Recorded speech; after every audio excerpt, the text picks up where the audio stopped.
Monsieur Mohamed Amin Hadji Saïd, bonjour. Bonjour madame. L'Algérie, un beau pays qui dispose d'une richesse et potentialité touristique indéniable, mais ses actions à eux seules ne suffisent pas. Il faut mettre une stratégie pour développer l'offre de services. Et c'est votre déclaration. Alors monsieur le ministre, face à ce constat, comment faire aujourd'hui? Bonjour, merci beaucoup pour votre invitation. Askez Amikez, à l'occasion pour nos auditeurs, parce que maintenant je suis parmi vous, je dis nos auditeurs. Vous me le permettez, j'espère. Donc effectivement, j'ai dit que l'Algérie est un territoire absolument formidable, mais doté de potentialités on ne peut mieux, de contrastes merveilleux, mais que cela ne suffisait pas, bien entendu, parce que ça ne sert à rien de disposer de trésors à l'état brut si on ne transforme pas ou on n'œuvre pas pour transformer cette matière première, ces trésors, en produits touristiques. Et c'est justement le message que j'ai à chaque fois voulu transmettre, est celui de dire qu'il y a une différence entre un territoire et une destination. Nous sommes un territoire touristique d'excellence, mais nous ne sommes pas encore une destination touristique. Donc à charge pour nous d'exécuter la stratégie touristique nationale qui vise à faire de l'Algérie une destination touristique au sens propre du terme, et cela, comme je l'ai dit, en transformant les potentialités en produits. Alors que faut-il faire concrètement? Plus d'investissement ou plutôt plus de savoir-faire? Parce que le tourisme, c'est avant tout un savoir-faire, monsieur le ministre. Merci beaucoup. Donc, je vais revenir très rapidement au schéma directeur de l'aménagement touristique algérien, sa stratégie adoptée par le gouvernement algérien en 2008, qui vise à exécuter le programme de son Excellence, monsieur le Président de la République, qui vise, rappelons-le, à faire du tourisme une priorité économique nationale et qui vise aussi à diversifier les sources de revenus du pays, hors hydrocarbures bien sûr, à travers la relance des activités touristiques, et tout cela dans la perspective de faire de ce secteur une véritable industrie. Alors vous m'avez posé la question, que faire concrètement? Concrètement, nous devons exécuter cette stratégie. Je vais être très bref. Cette stratégie s'articule autour de cinq axes. Alors, le premier, la promotion. Le deuxième, la formation. Le troisième, l'investissement. Le quatrième, le financement. Et le cinquième, l'intersectorialité. La promotion. Donc, nous devons faire la promotion de notre pays de la plus belle façon qui soit. Dire tout haut que l'Algérie est un pays, comme j'ai dit, est un territoire d'excellence, est un territoire où il fait bon vivre, est un territoire où on peut fabriquer des produits. D'abord des produits très compétitifs, mais aussi des produits adressés à toutes les couches sociales, et qui ne pas se concentrer uniquement sur le tourisme international, parce que notre priorité, c'est le domestique qui doit être la base, la plateforme du développement touristique. 2.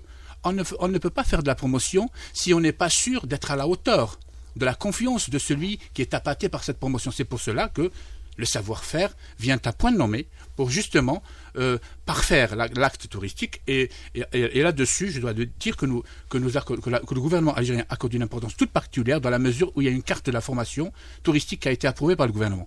Je ne sais pas si je dois continuer sur le schéma directeur. Le troisième, j'ai dit, c'est l'investissement, encourageant l'investissement. Le quatrième, financement, intersectorialité, et je vous redonne la parole. Alors justement, l'investissement dans le domaine touristique. Alors l'investissement est un axe extrêmement important, parce que c'est grâce à l'investissement que nous allons améliorer la qualité. Le problème dont nous pâtissons aujourd'hui, c'est une faiblesse des prestations, de la qualité des prestations. Cette faiblesse de la qualité des prestations est due au déficit criard que connaît notre parc hôtelier. 97 000 lits, dont à peine 15% répondent aux normes internationales. Donc, le fait d'encourager l'investissement va nous permettre de réceptionner d'autres lits, d'autres hôtels aux normes, cette fois-ci, qui vont provoquer, qui vont semer au niveau du parc existant ce besoin impérieux de se mettre à niveau pour ne pas disparaître. Parce que, je vous donne les chiffres, nous avons exactement 83 000 lits agréés en Algérie au jour d'aujourd'hui, dont 51 000 lits sont en cours de réalisation et connaissent une cadence d'avancement de 58% exactement. Ces 51 000 lits vont donner à notre pays cette qualité dont on a besoin. D'abord, nous allons régler relativement le problème de déficit quantitatif, et nous allons passer à titre d'exemple, du 15% aux normes au 50% aux normes dans un an, au grand maximum. Mais surtout, on va régler le déficit qualitatif qui va nous permettre donc d'exiger du parc hôtelier existant sa mise à niveau, sinon sa disparition. Alors vous avez déclaré aussi que le tourisme, c'est aussi le financement, alors le volume des financements investis dans le domaine du tourisme, monsieur Mohamed Hadj Saïd. Je dois vous donner d'abord quelques chiffres là-dessus. Alors, le financement, bien sûr que c'est important. La preuve en est, c'est que le financement est un axe du schéma directeur d'aménagement touristique, et pas des moindres, dans la mesure où cet axe consiste à sensibiliser les banques et les institutions bancaires sur la nécessité d'accompagner le fait touristique qui, faut-il le rappeler, se doit d'être considéré comme une industrie créatrice de richesse et d'emploi. Alors le financement, sachez madame que les normes préconisées par le schéma directeur de l'aménagement touristique parlent de 60 000 $ pour un lit, soit 6 millions de dinars. Un lit nécessite 6 millions de dinars. C'est les normes. Bon, nous, on prend la moyenne. On a pris la moyenne de 3 millions de dinars. Je vous ai dit, nous avons 83 000 lits agréés, ça nous fait 240 milliards de dinars, à raison de 3 millions de dinars par lit.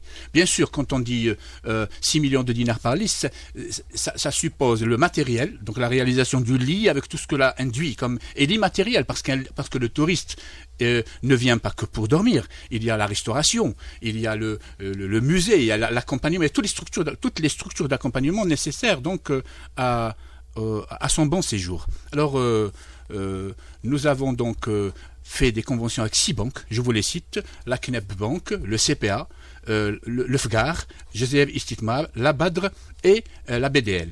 Et ces banques se sont engagées donc à accompagner l'investissement touristique avec des mesures incitatives extrêmement importantes. Alors justement, je reviens avec vous sur le schéma national d'aménagement du touristique adopté en 2008 par les pouvoirs publics. Est-ce qu'il offre aujourd'hui cette vision touristique? Parce qu'on a tendance aujourd'hui à penser qu'on fait n'importe quoi et n'importe où.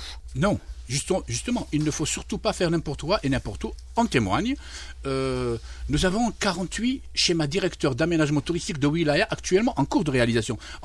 Parce qu'il y a des déclinaisons du schéma national, du schéma directeur d'aménagement touristique. Chaque wilaya a son schéma directeur d'aménagement touristique qui consiste justement à faire ressortir les spécificités de cette wilaya. Je reviens de la wilaya de Bouira, j'y étais hier, et j'ai assisté donc à la réception de leur schéma directeur qui a été fait par un bureau d'études très professionnel, je ne dirai pas de nom, et qui a fait ressortir donc cette spécificité et qui a même fait ressortir la manière de mettre en tourisme cette wilaya. Parce qu'on ne met pas en tourisme Bouira comme on mettrait en tourisme Oran ou comme on mettrait en tourisme El Oued. Chaque wilaya a ses spécificités naturelles, mais aussi culturelles, patrimoniales, les us, les coutumes, les traditions, les rites, les croyances, on prend en considération tout cela pour que justement l'industrie touristique projetée n'agresse ni l'environnement naturel ni l'environnement culturel. Mais il y a des agressions qui sont observées aujourd'hui et constatées. On fait n'importe quoi et n'importe où. Par exemple, sur le balnéaire, vous trouvez des habitations ou des choses qui ont été réalisées qui ne s'adaptent pas spécifiquement au balnéaire, même dans le Saharien. Effectivement, et on veille à ce que cela... Aucune ville n'a gardé son véritable cachet. Oui, et c'est contre cela que nous luttons justement, parce que nous ne cessons de dire et de clamer que la ressource touristique n'est pas renouvelable. Elle est vraiment pas renouvelable. Je vais vous donner un chiffre. Vous aimez les chiffres, je vous en donne. Nous avons 205 zones d'expansion touristique en Algérie. 54 000 hectares. Mais maintenant, quand on dit 54 000 hectares, on va se dire, tiens, c'est bon, on a assez de... Non, parce que les normes d'urbanisme et de construction disent qu'il ne faut pas dépasser les 25% d'occupation sur la superficie globale. Ça veut dire quoi? Sur les 54 000 hectares, on va pouvoir construire combien? À peine 13 000 hectares. 13 000 hectares, c'est à peine une petite commune enclavée en Algérie. C'est notre réserve foncière touristique, c'est tout. C'est notre réserve foncière. Nous n'avons pas plus. Alors attention, il faudra qu'on utilise avec beaucoup de rationalité cette réserve, et nous, on ne cesse de clamer haut et fort qu'il faut respecter la nature, qu'il faut aller vers des matériaux, à titre d'exemple, des matériaux nobles, des matériaux mobiles, démontables, une architecture réversible qui nous permet à tout moment de revenir en arrière. Et je me plais toujours à répéter cette phrase, la terre ne nous appartient pas, elle nous est prêtée par nos enfants. Alors vous clamez, mais il faut surtout agir. Oui, Qu'est-il fait aujourd'hui? Et qu'est-il fait? Nous ne ratons aucune occasion quand on va à la rencontre des opérateurs pour leur rappeler, pour leur dire, écoutez messieurs, c'est dans votre intérêt, c'est dans l'intérêt individuel et collectif que d'œuvrer à conserver donc cette ressource qui est très sensible et très fragile, parce que nous ne voulons pas, permettez-moi de vous dire cette phrase, nous ne voulons pas entendre des phrases du genre vous savez monsieur, il y a 10 ans, là c'était un paradis. Vous voyez, parce qu'on l'entend maintenant. On ne voudrait pas que dans 10 ans, l'on entende la même chose, parce qu'on en est responsable. Le demain se prépare aujourd'hui. Mais vous avez parlé de l'intersectorialité. Pardon, excusez-moi, je n'arrive pas à le prendre. Voilà, l'intersectorialité. Mais des actions concrètes qui doivent être engagées à votre niveau et celui de l'habitat. Quand on dit aussi que le logement est une priorité, comment faire face? Écoutez, l'intersectorialité, le tourisme est un secteur transversal. C'est un secteur qui a une spécificité, c'est que il a besoin de tous les autres secteurs. Peut-on imaginer une activité touristique sans route? Impossible. Peut-on imaginer une activité touristique sans transport? Impossible. Peut-on imaginer une activité touristique sans énergie? Impossible. Peut-on imaginer une activité touristique sans eau, sans hydro? Non. Sans culture, sans environnement. Pourtant, certains cherchent aussi le dépaysement. Ah oui, mais le dépaysement ne veut pas dire privation d'eau ou d'électricité ou d'énergie. Non. Non. Encore, je vais aller plus loin. On va exiger la connexion à Internet. Parce que un opérateur, permettez-moi de rebondir sur les opérateurs, parce que c'est un opérateur touristique qui ne met pas à la disposition de ses touristes, de ses clients, l'Internet, moi je pense qu'il n'est pas professionnel du tout. Il est à bannir de la liste des professionnels, parce que de nos jours, il faut savoir communiquer en utilisant les technologies d'information et de communication. Et lorsqu'on garantit à son client l'Internet, on va lui donner l'occasion d'exprimer à chaud. Je dis bien à chaud. C'est très important, parce que à froid, le sentiment change. Mais imaginez qu'un touriste puisse exprimer à chaud son admiration devant un site paradisiaque, devant un site féerique. Il va faire de la promotion pour la destination Algérie. Mais on peut tout faire à la fois, monsieur le ministre. On peut accéder sur la modernité et aussi le dépaysement à la fois. Oui, c'est-à-dire modernité sans pour autant altérer l'authenticité, bien entendu. Monsieur Mohamed Amin Hadji Saïd, merci d'avoir répondu à nos questions. Restez avec nous, on revient dans 2 petites minutes. À tout de suite. Alors, monsieur Mohamed Amin Hadji Saïd, beaucoup de questions. Alors, je voulais revenir avec vous sur le schéma national d'aménagement touristique. Vous avez abordé les questions liées à ce schéma adopté en 2008 par les pouvoirs publics, mais certaines contraintes liées à l'accès au foncier sont toujours d'actualité pour l'investissement dans ce domaine. Et les opérateurs privés qui souhaitent investir rencontrent certaines difficultés et énormément de difficultés, même si certaines entraves bancaires ont été levées, liées à la lourdeur bureaucratique et également le foncier. Comment faire aujourd'hui? Merci. Donc, effectivement, nous avons certaines carences au niveau donc de l'accès au foncier que nous sommes en train de lever une à une.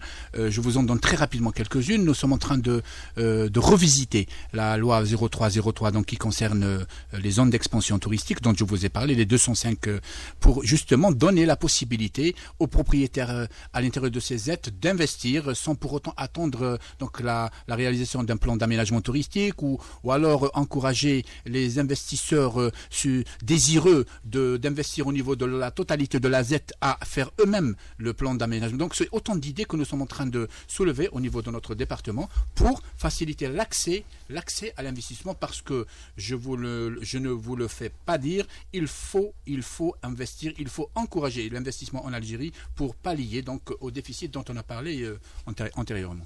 Alors, c'est des investissements 100% privés ou c'est des investissements en partenariat privé-étranger? Nous avons de plus en plus d'investissements en partenariat, et c'est de très bon augure pour l'avenir touristique de l'Algérie, notamment en matière de la qualité des prestations et du savoir-faire auquel vous avez fait allusion tout à l'heure. Nous avons beaucoup de chaînes touristiques internationales qui s'occupent de plus en plus de l'Algérie en matière de... Je vous en cite les Golden Tulip, Starwood, vous avez le Marriott... vous avez la chaîne Sheraton, et là je dois... Vous leur avez fait de la publicité ce matin. Oui, je sais, mais bon, je fais de la publicité aussi pour l'Algérie touristique. Donc je voulais dire que là je dois citer un cas extrêmement... Vous allez l'aimer, vous allez voir. Un cas extrêmement prometteur en Algérie, puisque je vous ai parlé d'investissement hôtelier. Nous avons la société d'investissement hôtelier en Algérie, la SIH, qui a son siège à Stawali.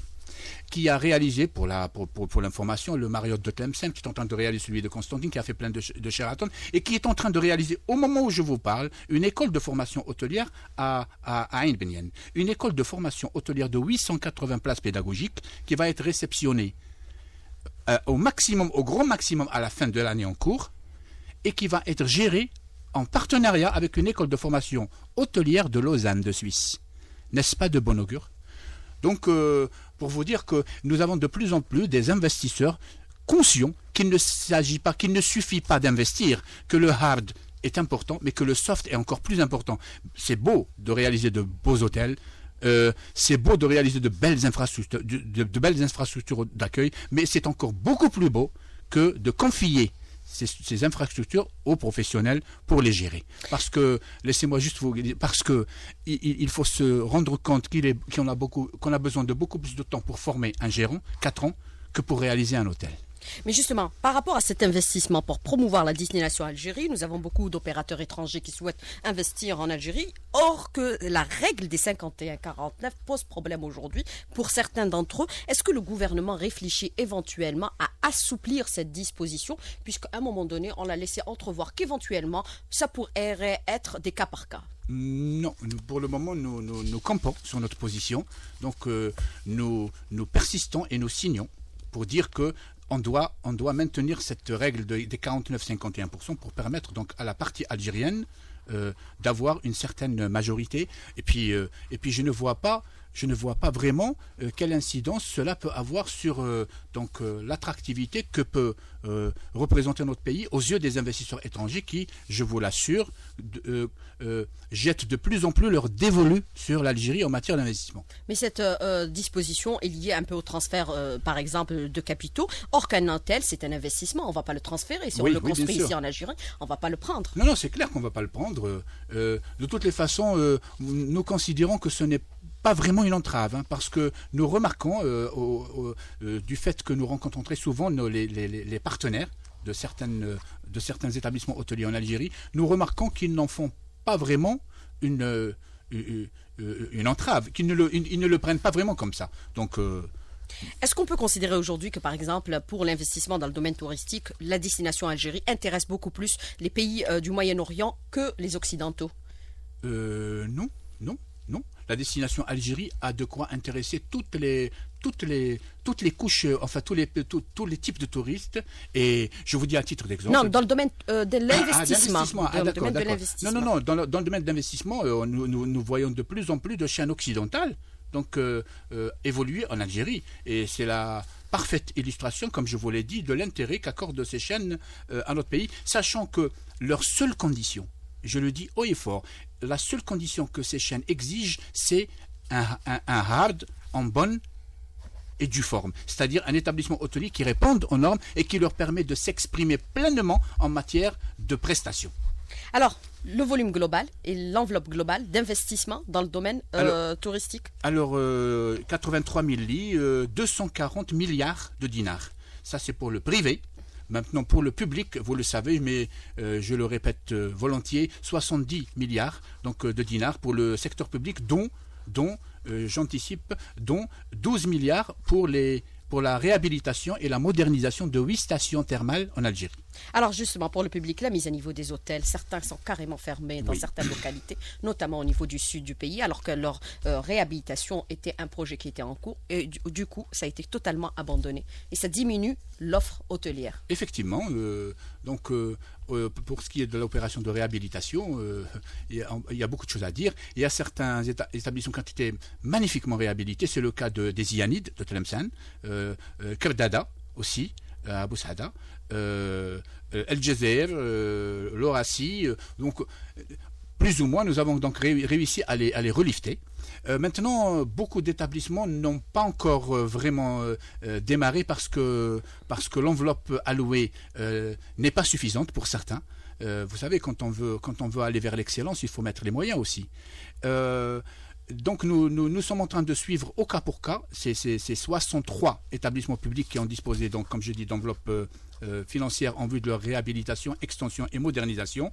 Et tout cela pour vous dire que nous voulons que le secteur public aussi s'inscrive dans cette dynamique de qualité. Alors, Ardaya, l'hôtel Rostomi, pourquoi il reste fermé? Bah, écoutez, c'est un hôtel qui nécessite une remise à niveau, mais alors là, nous avons les financements nécessaires bien pour sûr, cela. Bien sûr. C'est des avis d'appel d'offres infructueux, donc qui ont fait perdre énormément de temps donc au secteur. Pourtant, Ardaya, c'est une destination touristique très prisée. C'est un fleuron effectivement, et vu l'intérêt de plus en plus croissant, comme vous l'avez dit, donc des touristes pour la destination Algérie, nous n'avons pas tellement le temps. Nous sommes obligés de faire vite en vue de mettre à disposition de ces touristes l'infrastructure d'accueil nécessaire. Faire vite, ça fait 10 ans qu'il est fermé. Un peu plus même.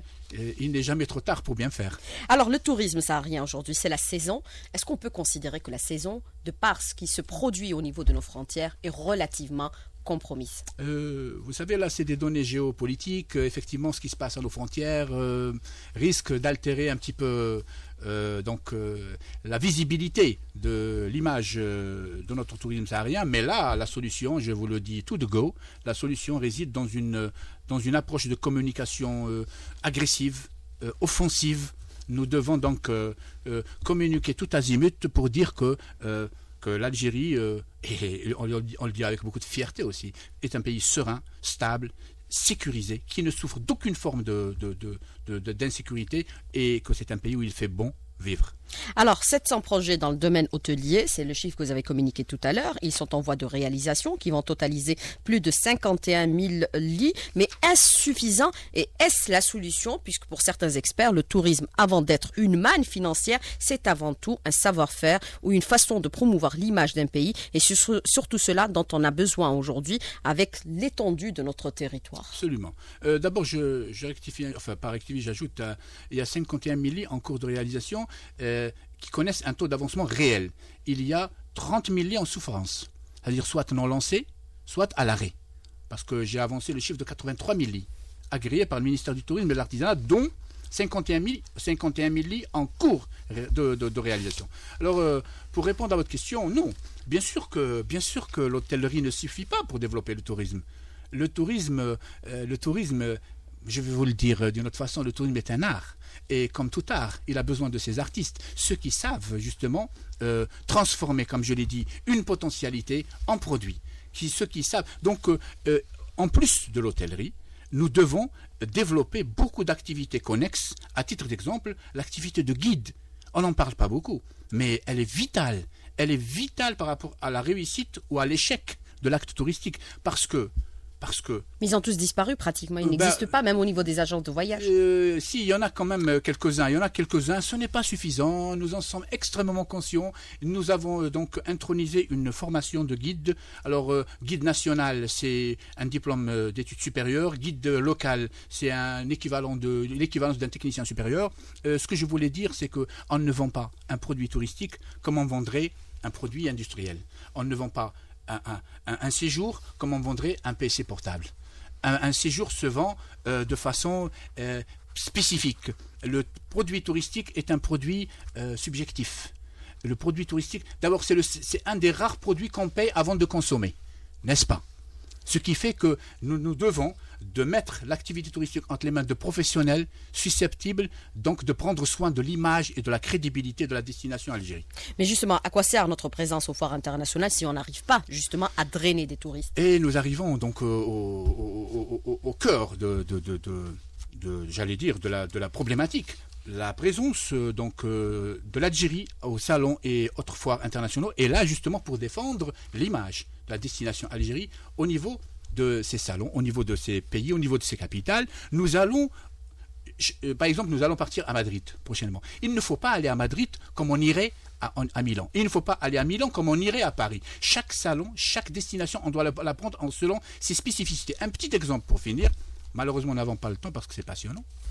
Lorsqu'on va à Madrid, on va aller avec une porte. Le stand Algérie va contenir une porte qui s'appelle tout simplement la porte d'Espagne. C'est une porte qui est sise à Oran, plus exactement dans un quartier populaire qui s'appelle Sid El Houari, qui fait partie des vestiges espagnols. Et laissez-moi vous croire que c'est une porte qui aura beaucoup d'effets sur les Espagnols parce qu'ils vont se rendre compte combien l'Algérie est riche de vestiges susceptibles de servir de produits d'appel pour les attirer en Algérie. On va à Milan, on va avec la porte de Jmila.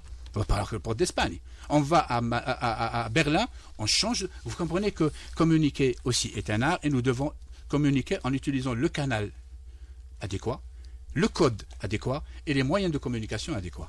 Alors justement, on n'a pas beaucoup de temps. Alors je vais terminer avec cette question. Vous avez parlé de tout à l'heure, l'objectif aujourd'hui, c'est de promouvoir le tourisme domestique. Oui. Par rapport aux bannières, nous n'avons pas beaucoup d'offres de services. Il faut aller, pour certains, vers une offre sélective au détriment du tourisme de masse pour éviter de bétonner tout le littoral pour avoir cette masse, finalement. Merci beaucoup. Ça, c'est vraiment un sujet extrêmement important, un sujet qui engage directement notre responsabilité devant les générations futures. Mais on a bétonné notre littoral sans avoir cette masse. Il faut arrêter. Ce qui est fait parce que la nature a horreur du vide. Vous comprenez que la nature ayant horreur du vide, ça a eu des conséquences un petit peu négatives sur le... Mais fort heureusement, nous disposons de 1600 km de littoral. Donc, si vous voulez, nous avons encore un littoral protégé, préservé. Dieu soit loué. On va continuer à le gâcher. Non, on va le protéger, mais alors là, jalousement et de façon intrépide. Parce que nous n'avons pas le droit à l'erreur. C'est une ressource extrêmement importante et qui n'est pas renouvelable. D'autres destinations sans citer de pays, je ne ferai pas de publicité cette fois-ci, se mordent les doigts d'avoir bétonné. Alors nous avons la chance de n'avoir pas encore commencé. Ah ben, faisons du benchmarking. Le benchmarking, c'est quoi? C'est copier ce qui s'est fait de bon chez les autres et éviter ce qui a échoué. Donc faisons du benchmarking et inscrivons-nous dans une dynamique de développement durable. Alors, une dernière question. Par rapport à ces chiffres qu'on communique sans cesse au niveau du ministère du Tourisme, où on annonce 1,5 million de touristes venus d'ailleurs pour cette année. On annonce 3 millions pour 2014. On annonce 6 millions, du coup, c'est le double pour 2016. Est-ce une réalité? Écoutez, je vous ai dit tout à l'heure en commençant que l'Algérie était un territoire touristique d'excellence, mais que ce n'était pas encore une destination. Nous en sommes extrêmement conscients. Maintenant, ces chiffres, c'est les chiffres, si vous voulez, des entrées aux frontières qui ont toujours de tout le temps été utilisés chez nous, qui témoignent d'un certain progrès en matière de fréquentation de notre pays. Ces chiffres prennent en considération aussi les Algériens qui résident donc à l'étranger, et ils prennent en considération les touristes d'affaires, en plus du tourisme de détente. Mais il faut s'avouer que même si le progrès est timide, il est là. Et laissez-moi finir juste avec une phrase pour vous dire que un arbre qui tombe fait plus de bruit qu'une forêt qui pousse. Eh bien, très bien. Sur ce, je vous dis merci, Monsieur Mohamed Amin Hadj Saïd. Merci beaucoup d'avoir été en direct avec nous ce matin. Merci mille fois. Merci.